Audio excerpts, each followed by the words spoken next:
Hi, welcome to Others for Airwaves.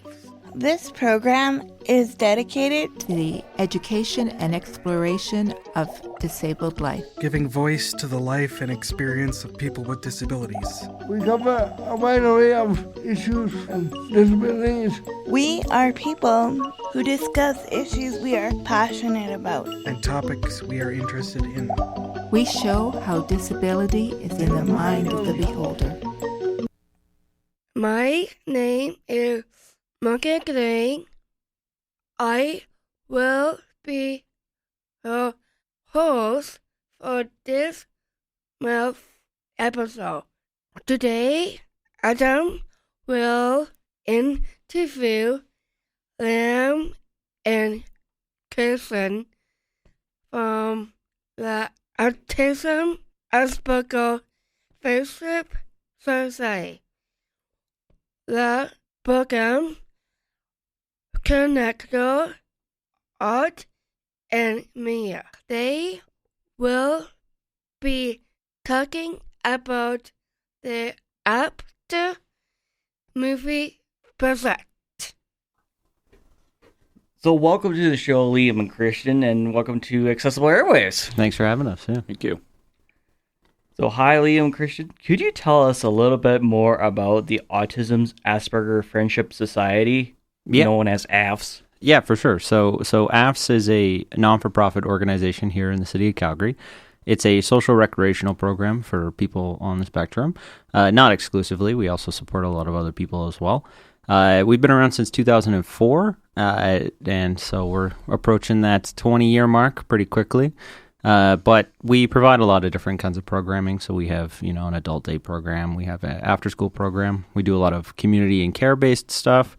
And then we have our specialized program stuff, which is kind of what we're here to talk about. It's Christian pretty much covered it there. We've been around since 2004. Essentially, the whole idea for the program was based on the whole philosophy Dean has on through so many organizations similar to AAFS that deal in people on the spectrum or those with different abilities. One of those things, the big thing those places were all lacking was allowing kids to be kids and actually take risks and outside of a whole therapeutic mindset.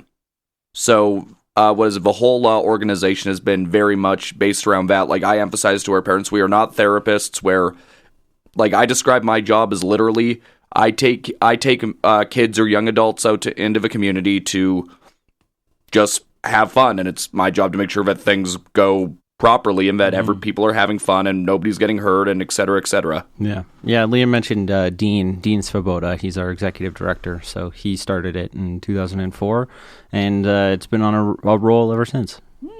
Nice. Could you tell us and the listeners how the Apt movie project started and how has it changed from then to now? Movie project actually predates my time being associated with AAFS. It started where we would have a bunch of there were already some specialized programs running, but we had one member in particular who, I'm not going to give his name just for the sake of his privacy, came up to Dean and said hey, can we make a movie? And Dean was kind of well, we already make movies. We do movies about, and he's no, I want to make an entertainment movie, not a movie about educating on ASD or any of that. I want to do something creative and make a movie in that sense. So they got together and an actual personal friend of mine was involved in this one. They all wrote a script together called The Amulet of Dracul. That was, I believe, 45 pages long. Something like that, yeah. And due to that, they only were able to shoot half the movie. And but the program was still a success, and people wanted to keep doing it, and they decided to continue to run it, and I got involved around session 2, I believe it would have been. And that was 6, right? Yes. Yeah. It was a film called 6 about essentially the thing every kid thinks about, which is being in a video game. Christian could attest to when he came on. Yeah, so I started with AAFS in 2013, so that was a couple of years into Movie Project kind of being a thing. And when I joined, we had a script that was, I think it was, 65 pages or something.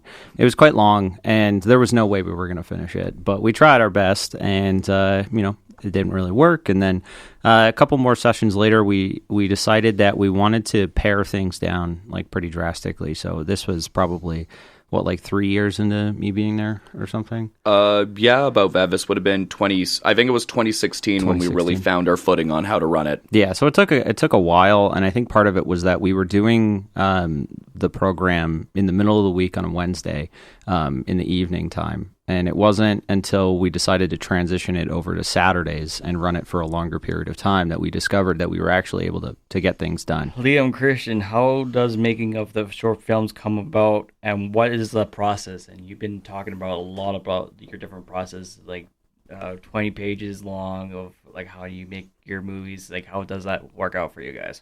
For sure. So a movie project is typically run over the course of 10 weekends. So we always, like I said, we usually run on a Saturday, with the exception during the summertime where we run 2 5-day weeks. We call it Movie Project Boot Camp. So the same amount of time, but ran over 2 weeks rather than ran over 10 weeks. Anyway, so day one of Movie Project, we typically have anywhere from 12 to 16 kids. I believe on the program. This past round we had 14 kiddos. We had 14 on this past round that we just did. Mm-hmm. And day one is always ideas. So we'll bring the kids in and they'll just throw stuff at the board. And a lot of the times it's 1 or 2 words. Sometimes it's a full log line. Other times it's an entire 3-page synopsis. But for the most part, what we do is we just kind of throw stuff at the board. And then as a group, we kind of let them vote. We make sure everybody closes their eyes so no one's, getting hurt or anything like that. And then we take a vote and we decide which one we're going to be doing. And then, so that's day one. We usually start writing the script that day. And then Liam and I will usually go and take all those ideas just to simplify the process. We'll go and write the script off on the side. But we do also have a screenwriting program at AAFS as well, which is dedicated specifically to letting members just write scripts with the intention of taking those scripts and then bringing them into Movie Project for filming. But with Movie Project currently, that's been the process. So they come in, throw the ideas, we write the script, and then day 2 to 10, we're filming. Yeah, we also, on the first day, like through inspiring ideas, we'll do things like we'll play a series of different writing games to try and get creative juices flowing. Like we'll play one where people shout a word, and then like we'll write it on the board, and then we'll kind of start to put words together and see if that inspires any premises. I'm also very much a proponent for on day one of Movie Project. Mm-hmm. I'll go through and ask the members specifically, like, what do you guys want out of this? Like, do you guys want to do like a longer form film, or do you want to do a series of sketches? Because then that way we could actually get a gauge as to what they're genuinely looking for through the program. As I've always found that our programs always run best, and we get the most out of them when they're very member driven. Yeah. And also, you mentioned there also about the boot camp road. Could you tell us what that is? The first one we ever did was in 2016, and when we did the first Shark Cop. Oh, right.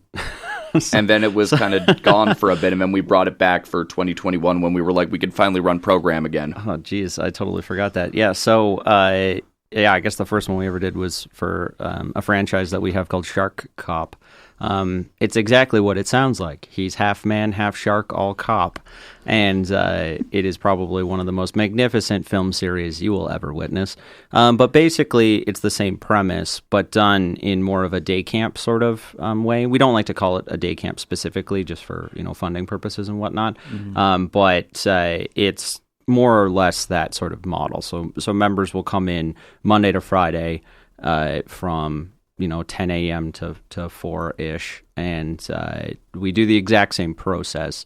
Having said that, there's been 1 or 2 boot camps that we've done since 2021 where we'll have a pre-existing script going into it that has been written predominantly by members just because we have to get started so fast, and we want to make sure that we get everything done. Last year we did one called, was it Shark Cop Forever? Yep. Yeah, so we did the 4th Shark Cop movie last year, and I would be lying if I said it's the if it's not the greatest movie you've ever seen. It's one of the greatest movies I've ever seen.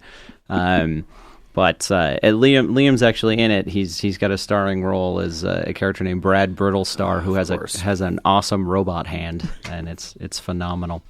Yeah. But so boot camp is running pretty much exactly the same, but with a little bit more of a tighter timeline. Gotcha.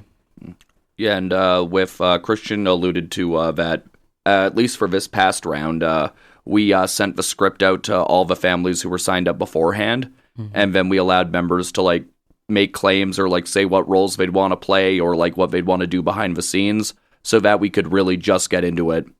We and then the time before that, when we did when I ran God's Day Out, it was our first time back, and much to my surprise, they wanted to do a really big one really quick. Yeah.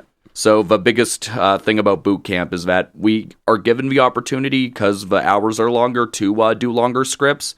But I think we call it boot camp because like we have to emphasize that it's very go go go and got to get ready, and more of like a showcase for what the actual filmmaking process is, or much closer to what we'd usually do at on our regular movie project sessions. Yeah. Like we'll actually rent gear. Yeah, we'll go to CSIF and we'll rent a bunch of gear and make the movies look like really good. We noticed all the details that go into the introductions of your movies. What forms of media, for example, camera, video editing programs, do you use make your movies and your animations? For sure. So the animations, a lot of those were made years ago by a member of ours named Ian. So he made a lot of those for us, and we use them to this day because they work and they're really good. But when it comes to everything else, so we currently are using a Blackmagic Pocket Cinema Camera 4K, and it's a great camera. It's phenomenal. We love it so much. On top of that, for editing, we use just Adobe Premiere Pro. And Liam and I are both pretty proficient in it for the most part. I mean, I went to film school. I did film video production at SAIT, and so that was a big class for me, was learning how to video edit, and so I've been doing it for a long time. And we ran an editing program, so a lot of our members know how to do it too. So oftentimes we'll just give them the footage and then let them do what they want with it, and sometimes you get some pretty gold out of that. There's even been a rising interest again in bringing back editing program with at least a few of our members on the past couple of movie projects. So keep your eyes open for that. Yeah. So that's the two big things is when it comes to developing and building those like animations and the editing and stuff. It's all done through the Adobe suite, and then like I said, the camera is that Blackmagic. And we recently got a grant that we're going to be able to go and buy a bunch of new film gear, which is phenomenal. And that's really exciting because it pushes us much further into looking and feeling and behaving like a real sort of film set, with some obvious like adaptability there, and things done to make sure people are safe and still having fun. So, Gotcha. Is there any use for specialty equipment such as green screens and film props? Yeah, a lot of our props are built by members. Most of the props are built by members. This past round, we were kind of tight for time, so Liam and I built some like backpack, like Ghostbusters looking proton pack things. That was a lot of fun, but most of the time, like I'm saying, like 98% of the time, members build all the props. And we've outsourced some of it to a friend of Liam and ours, Liam and mine, to go and build some props for us. But when it comes to like the special effects and whatnot, we have done green screen. We haven't recently, mostly just because we didn't really have the resources to do so. But we just moved. Our south office just moved, so we're actually we actually have like a green room space now with a wall that's painted chroma key green for that specific purpose. So we can do green screen stuff, and because who doesn't like to see themselves like, oh, I'm underwater, and just silly things like that. So yeah, we absolutely have experimented a little bit, but we usually at least until recently, we've tried to avoid using green screens just because so much of it comes down to like prior prep and like lighting. And I'm also, Christian will say this about me as well, that I'm very much an advocate for doing as much in camera as possible, as not only do I think it allows our kids to get a little bit more creative with like what we can or can't do. Like, I'm very much an advocate for art thrives on limitations, and it's something I really try to encourage to our members. There's also just it allows them to get a little bit more creative. It also just allows, I find that a lot of our kids tend to work better if they have something tangible to work with, like something to actually physically hold or to interact with. And I think that could be said the same for a lot of people. I know, at least for myself, I do a lot better when I can actually see what's around me as opposed to something that's just going to be added after the fact. Yeah. The art community in Calgary is large. Have you gone to the film fest here in Calgary, and what kind of response did you get from your films? So we haven't specifically gone for like Calgary Underground Film Festival or Calgary International Film Festival with our stuff. We've done our own screenings, which we call Let's Get Amped.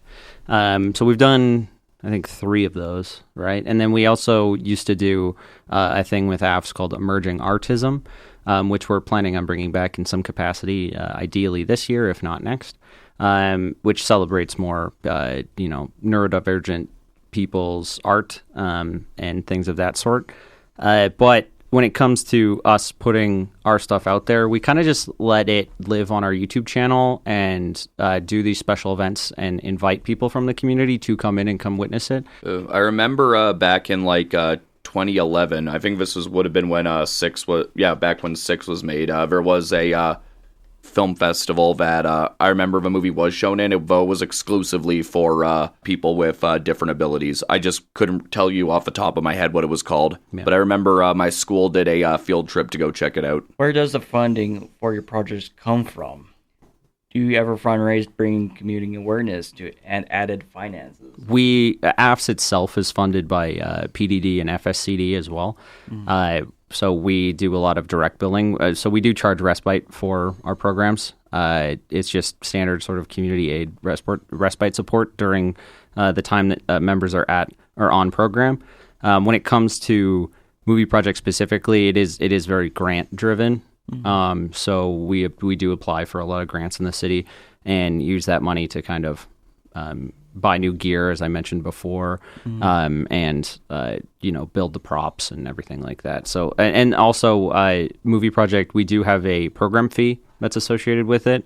It's a one-time fee that people pay at the very beginning of a program, and depending on how many people, that associates the budget, right? So if we have 14 people, that's like $1,400 because it's roughly $100.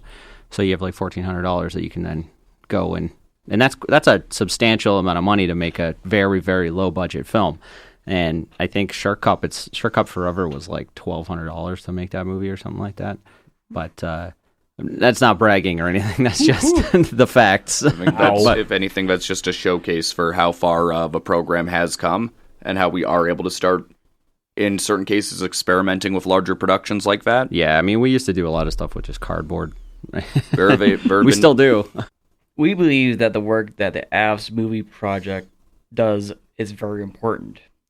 You are able to create a safe place for people to express their creativity. What are some other benefits of the members' experience when being part of the team?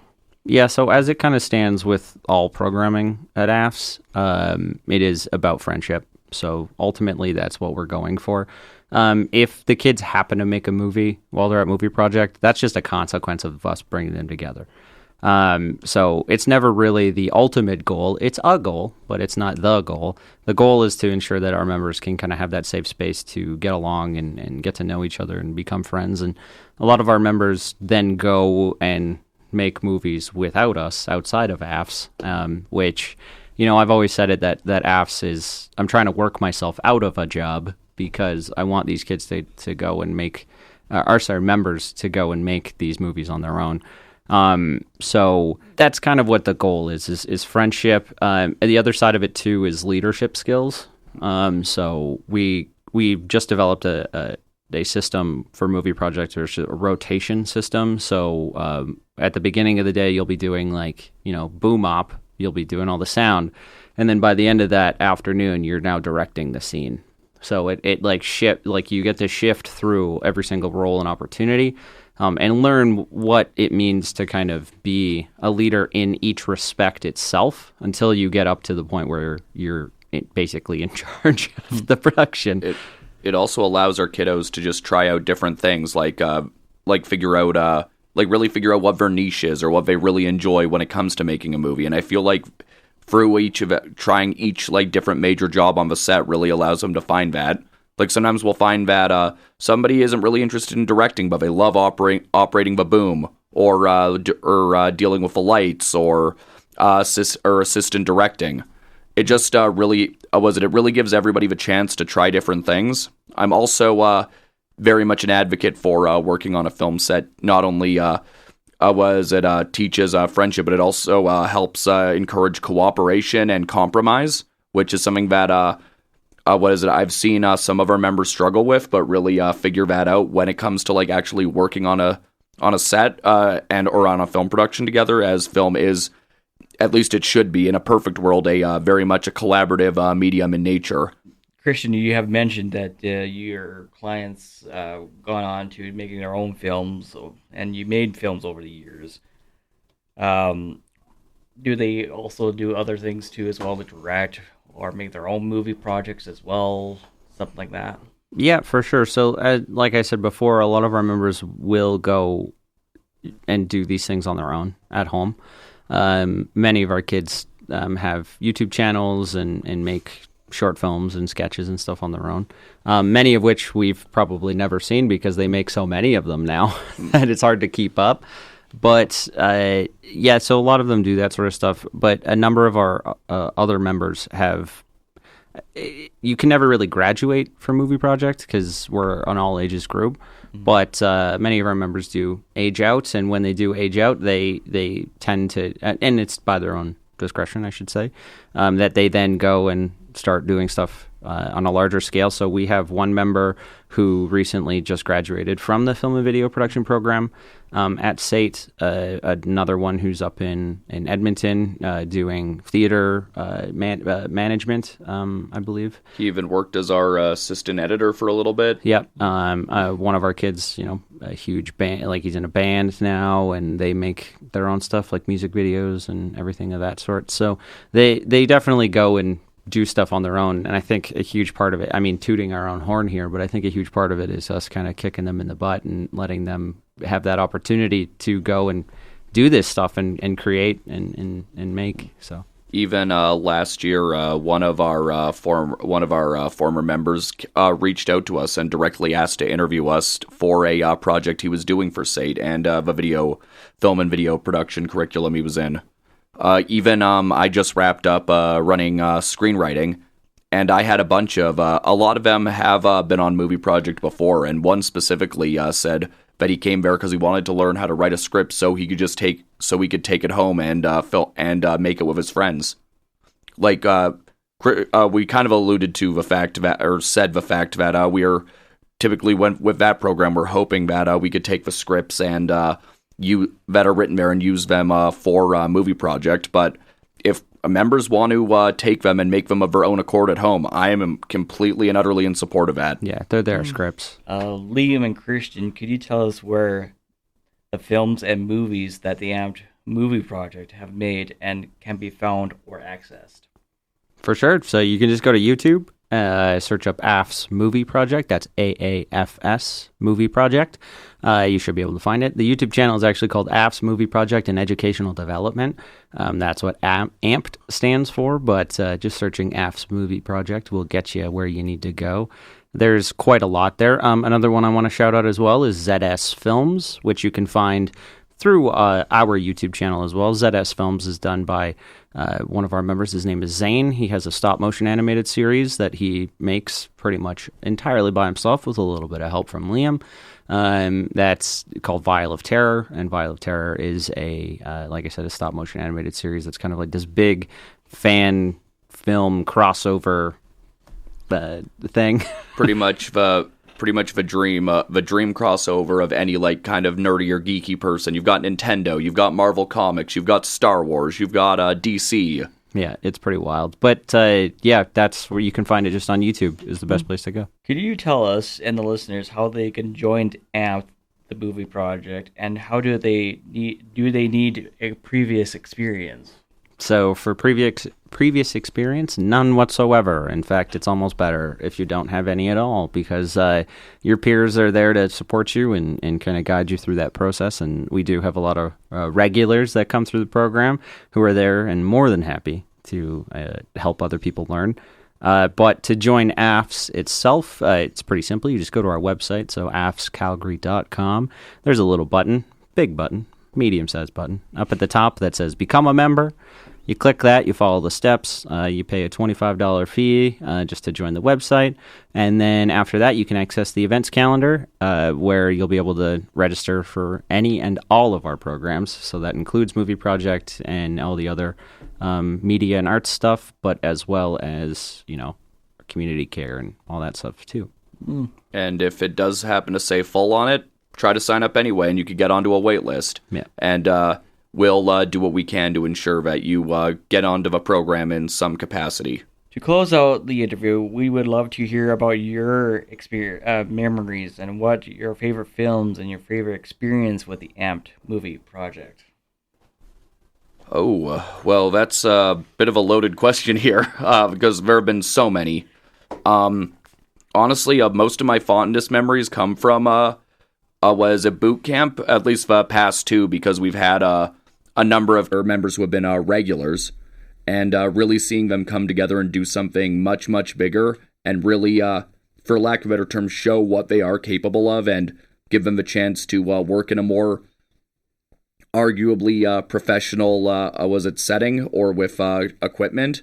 And I feel like just the fact that they got the chance to really come together and show that they could make something bigger, and they could make something with proper filmmaking gear and regulations. Just, I said at our screening that just how unbelievably proud I was there. Or honestly, if anything, it's just the program itself. Like just how proud of all of our kiddos I consistently am. What's your favorite one? Favorite thing we've made? Yeah. Ooh, probably, Shark Cop Forever, duh. Oh, I thought you were going to say Cooking in a Nutshell. No. And I was like, Liam, you can leave now. We have this one sketch that's like, I find it unbelievably grating because there's a character in it who just drives me bananas. But that's how you know it's a good sketch, is that it made me feel that way. But for me, same sort of, I got to echo a lot of what Liam is saying. I think my fondest memories are just a lot like working with the kids and seeing their creativity and, taking a lot of those ideas and kind of letting them put them to action and having them get to see them on screen, especially when we do our screenings. Like those are such a big deal for the kids. They really do feel like, they're the star of the show, because they are, which is always fantastic. And having their reactions in the audience when we do those screenings is just the best, because they laugh at things that I don't find funny, but they find funny, and I'm like, right on, you keep on keeping on. But my favorite movie project productions have always been like the bigger ones, for sure.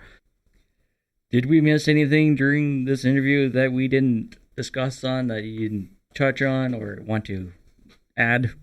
I don't think so. Liam and I are blabbermouths, so I feel like we really got everything we needed to out. But no, I think just solidifying that thought that, Movie Project and AAFS itself is really member-driven. We try to make sure that all of the things that we do, both within that media and arts umbrella and AAFS at large, is really about the members, because we wouldn't have a program if it wasn't for them. And so we just want to make sure that people out there know that, that if you're struggling or you need a safe space to kind of come in and learn about yourself and learn about others, and also do so in a sort of a creative environment, then maybe Movie Project's the right way for you. Okay. All right. Thanks. Thank you for both of you joining us for Accessible Airwaves show here. Thank you for having us. Yeah, thanks so much. Thank you. That was Autism interviewing Liam and Gerson from Autism Asperger Friendship Society. They were talking about the movie Perfect Burger. Thank you for tuning in for Airwaves on CJSW 9.9 FM.